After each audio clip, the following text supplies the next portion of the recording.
আজ আমি এঁচোড়ের একটা নিরামিষ রেসিপি আপনাদের কাছে শেয়ার করব। একদম সহজভাবে বানিয়েছি সাধারণ কিছু মশলাতেই, অথচ এটা খেতে কিন্তু হবে ভীষণ সুন্দর। তাহলে চলুন রান্নাটাই করে ফেলি।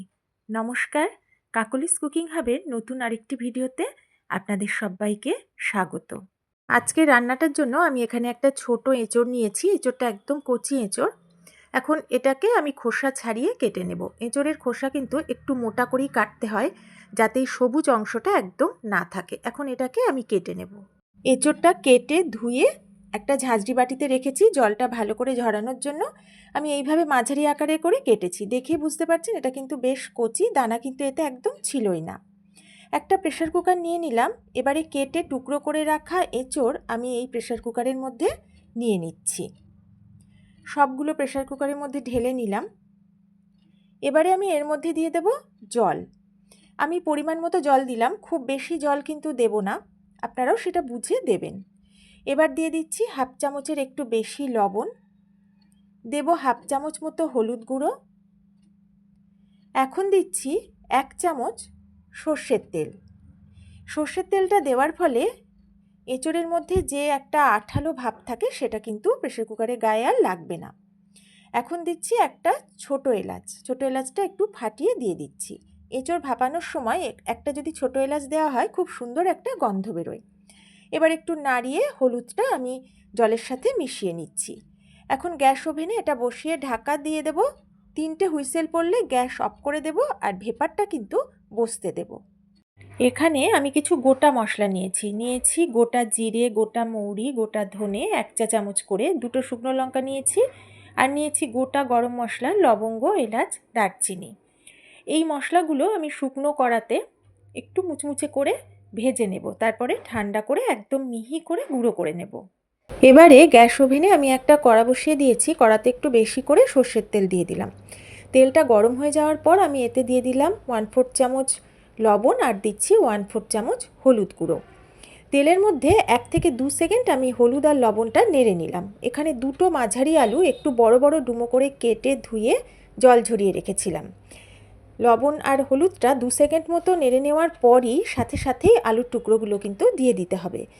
হলুদ বেশি ভাজলে হলুদটা কিন্তু পুড়ে যেতে পারে। এবার এইভাবে মিডিয়াম টু হাই ফ্লেমে আমি নাড়াচাড়া করে আলুটাকে প্রথমে 2 মিনিট মতো ভেজে নেব। একটু বেশি তেলে আলু ভাজলে আলুর উপরটা বেশ ক্রিস্পি হয়ে যায়, ভেতরটা নরম হয়, আর সেই আলু কিন্তু খেতে খুব ভালো লাগে। আমি প্রথমে 2 মিনিট মতো এইভাবে ভাজার পর লো ফ্লেমে ঢাকা দিয়ে আরও 2 মিনিট আলুটা ভেজে নিলাম। উপর থেকে দেখুন কতটা ক্রিস্পি হয়ে গেছে, সুন্দর একটা হালকা কালার এসেছে, আলুটা কিন্তু ভাজা হয়ে গেছে। তবে দেখুন তেলটা যেমন ছিল তেমনই রয়েছে, আলু কিন্তু বেশি তেল টানে না। এবার তেলটা ঝরিয়ে আলুগুলো তুলে নিচ্ছি। আলু ভেজে তুলে নেওয়ার পর কড়াতে যে তেলটা ছিল তাতে আর 1 চামচ মতো তেল অ্যাড করেছি। তেলটা গরম হয়ে যাওয়ার পরে আমি ফোড়নে দিয়ে দিয়েছি হাফ চা চামচ গোটা জিরে, একটা শুকনো লঙ্কা। এখানে শুকনো লঙ্কা চাইলে আপনারা 2-3টেও দিতে পারেন। এবার ফোড়নটা নেড়ে চেড়ে নিয়ে প্রায় 15 সেকেন্ড ভেজে নিলাম।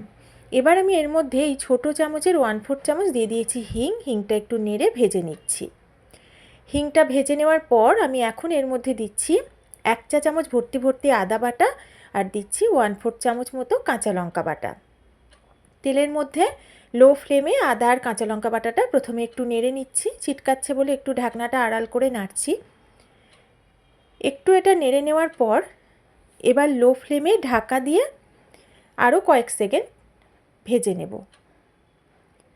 প্রায় 10-15 সেকেন্ড আবারও ভেজেছি। এবার আমি এর মধ্যে দিয়ে দিচ্ছি প্রায় 1.5 চা চামচ মতো জিরে বাটা, আর দিচ্ছি 1 চা চামচ ধনে গুঁড়ো, কালারের জন্য দিয়ে দিচ্ছি পরিমাণ মতো হলুদ গুঁড়ো। এগুলো দেওয়ার পর তেলের মধ্যে প্রথমে একটু নেড়ে নিচ্ছি। কয়েক সেকেন্ড এইভাবে নেড়ে তেলের সাথে মিশিয়ে নিলাম। এবারে আমি কালারের জন্য আর দিয়ে দিচ্ছি কাশ্মীরি লঙ্কার গুঁড়ো।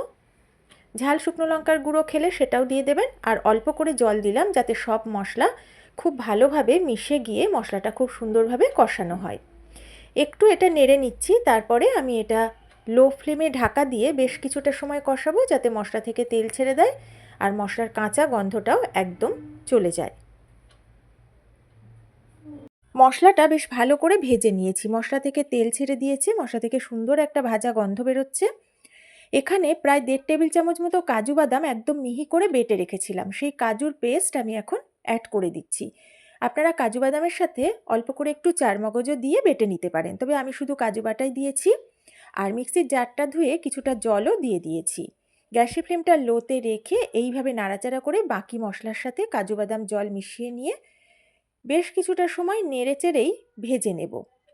প্রায় মিনিট 2 এইভাবে নাড়াচাড়া করে ভেজে নেওয়ার পরে আমি লো ফ্লেমে ঢাকা দিয়ে আরও 2 মিনিট মশলাটা কষিয়ে নেব, যাতে কাজু বাদামের কাঁচা গন্ধটা একদম চলে যায়। তবে অবশ্যই খেয়াল রাখতে হবে তলায় যেন লেগে না যায়, কারণ যেহেতু কাজু বাদাম দেওয়া আছে লেগে যাওয়ার একটা ভয় থাকবে, তাই মাঝে মাঝে কিন্তু এটাকে একটু নেড়েচেড়ে দিতে হবে। মশলাটা খুব ভালো করে আমি কষিয়ে নিয়েছি, মশলা থেকে তেলও ছেড়ে দিয়েছে, কাঁচা গন্ধ কিন্তু আর একটুও নেই। অন্যদিকে এঁচোড়টা আমি ভাপিয়ে রেখেছিলাম, ঠান্ডা হয়ে গেছে। এখন জল ঝরিয়ে আমি মশলার মধ্যে দিয়ে দিচ্ছি। দেখতেই পেলেন আমি কিন্তু এঁচোড় আগে ভেজে নেইনি। আপনারা অবশ্যই যদি চান তাহলে এঁচোড়টা আগে ভালো করে ভেজে নিয়ে তারপরে রান্নাটা করতে পারেন। এবারে আমি আলতোভাবে উপর নিচ করে মশলার সাথে ভালো করে মিশিয়ে প্রায় 2 থেকে 3 মিনিট লো ফ্লেমে এইভাবে নেড়েচেড়েই ভেজে নেব। 2-3 মিনিট এইভাবে ভাজার পরে লো ফ্লেমে ঢাকা দিয়ে আরও 2 মিনিট মতো কষাবো, যাতে মশলার সাথে এঁচোড়টা খুব ভালোভাবে ভাজা হয়ে যায়। এই সময় খুব ভালোভাবে এঁচোড়টা ভাজতে হবে, কারণ যেহেতু এঁচোড়টা না ভেজে আমি মশলাতে দিয়েছি। বেশ কিছুটা সময় পরে ঢাকাটা তুলে নিয়েছি, দেখেই বুঝতে পারছেন খুব সুন্দরভাবে মশলা আর এঁচোড় মজে গেছে, ভাজাও হয়েছে। এখানে একটা বড় টমেটো টুকরো করে কেটে রেখেছিলাম, সেই টমেটো কুচিটা আমি এখন দিয়ে দিচ্ছি। আর এই টমেটোর উপরে আমি দিয়ে দিচ্ছি সামান্য একটু লবণ, যাতে টমেটোটা তাড়াতাড়ি নরম হয়ে যায়। এবার আলতোভাবে উপর নিচ করে আমি টমেটোটা ভালো করে মিশিয়ে নিচ্ছি। এটা মিশিয়ে নেওয়ার পর আমি ভেজে রাখা আলুটাও এর মধ্যে দিয়ে দিচ্ছি। আলুটাও দেওয়া হয়ে গেছে, এখন আমি আবারও একটু উপর নিচ করে ভালো করে মিশিয়ে নিচ্ছি। এবারে এইভাবে মিশিয়ে নেওয়ার পর লো ফ্লেমে ঢাকা দিয়ে আমি বেশ কিছুটা সময় ভাজবো, যাতে টমেটোটা বেশ ভালোভাবে নরম হয়ে সেদ্ধ হয়ে যায়। প্রায় 2-3 মিনিট ঢাকা দিয়ে আমি কষিয়ে নিলাম। টমেটোটা কিন্তু একদমই সেদ্ধ হয়ে গেছে, আমি একটু দেখে নিচ্ছি, দেখুন একদম গলে গেছে। আমি আবারও একটু উপর নিচ করে নাড়িয়ে নিচ্ছি। বেশ ভালোভাবেই এটা কষানো হয়ে গেছে। এখন আমি এর মধ্যে দিয়ে দিচ্ছি 2টো চেরা কাঁচা লঙ্কা। আপনারা অবশ্যই আপনাদের স্বাদ মতো লবণ, মিষ্টি, ঝাল সবটাই দেবেন। আর দিয়ে দিলাম পরিমাণ মতো ঈষদ উষ্ণ জল। এই বড় কাপের 1 কাপ আর হাফ কাপ মতো আরও দিয়েছি। জলের সাথে সব কিছু নাড়িয়ে মিশিয়ে নিচ্ছি। এখানে আমি রান্নাতে টমেটো ব্যবহার করেছি, আপনারা চাইলে এখানে কিন্তু একটু টক দইও দিতে পারেন। টক দই দিলে টমেটোর পরিমাণটা কিন্তু খুবই কম দেবেন, তা না হলে টক ভাবটা বেশি হয়ে যাবে। এবার হাই ফ্লেমে এটা ফুটে গেছে, আমি লো ফ্লেমে বেশ কিছুক্ষণ ঢাকা দিয়ে রান্না করে নিলাম। তারপরে ঢাকাটা তুলে আমি দেখে নিয়েছি আলু আর এঁচোড় পুরোপুরি সেদ্ধ হয়ে গেছে, তাই দিয়ে দিলাম স্বাদ মতো চিনি। আপনারা না চাইলে মিষ্টিটা স্কিপ করতে পারেন, আর যে যেমন পরিমাণ খান সেই বুঝেই দেবেন। যেহেতু টমেটো আছে একটু টক হবে, তাই আমি স্বাদের ব্যালেন্স করার জন্য মিষ্টিটা অ্যাড করেছি। এবার আলতোভাবে এটা একটু নাড়িয়ে নিয়ে ঢাকা না দিয়ে আবারও কিছুটা সময় আমি ফুটিয়ে নিলাম। এখন কিন্তু ঝোলটা আরও একটু কমে গেছে, এই রকম গ্রেভি আমি রাখবো। আর লবণ মিষ্টি সবই আমি চেক করে নিয়েছি। আমি যে ভাজা মশলাটা করে রেখেছিলাম সেটা ঠান্ডা হয়ে যাওয়ার পর একদম মিহি করে গুঁড়ো করে নিয়েছিলাম, তার থেকে 1.5 চা চামচ মতো এর মধ্যে দিয়ে দিলাম। এটা দিয়ে আলতোভাবে উপর নিচ করে একটু মিশিয়ে নিচ্ছি। আলাদা করে কোনো গরম মশলার গুঁড়ো দেবো না, কারণ ভাজা মশলার সময় আমি গোটা গরম মশলা দিয়েছিলাম। আর আমি এখন দিয়ে দিচ্ছি 1 চামচ মতো ঘি। ঘিয়ের পরিমাণটাও আপনারা যে যেমন পছন্দ করেন সেই মতোই দেবেন। ঘিটা দিয়েও আলতোভাবে আমি একটু মিশিয়ে নিচ্ছি। রান্নাটা আমার একদমই কমপ্লিট। এবার আমি গ্যাসের ফ্লেমটা অফ করে দেব, আর বেশি ফোটাবো না। গ্যাসের ফ্লেমটা অফ করে ঢাকা দিয়ে 2 মিনিট স্ট্যান্ডিং টাইমে রাখবো। সম্পূর্ণ নিরামিষ এঁচোড়ের দম একদম রেডি হয়ে গেছে খাওয়ার জন্য। এটা আপনারা রুটি, লুচি, পরোটা, এমনকি সাদা ভাত, পোলাও, ফ্রাইড রাইস সব কিছুর সাথেই যে কোনো নিরামিষ দিনে খেতে পারবেন। ভীষণ সুস্বাদু হয় খেতে, আর দেখতেই পেলেন এমন কিছু ঝামেলাও নেই। যদি এই এঁচোড়ের রেসিপিটা আপনাদের ভালো লাগে, পারলে আমার ভিডিওতে একটা লাইক করবেন, একটু শেয়ার করবেন। নতুন বন্ধুরা আমার ভিডিও ভালো লাগলে পাশে থাকবেন।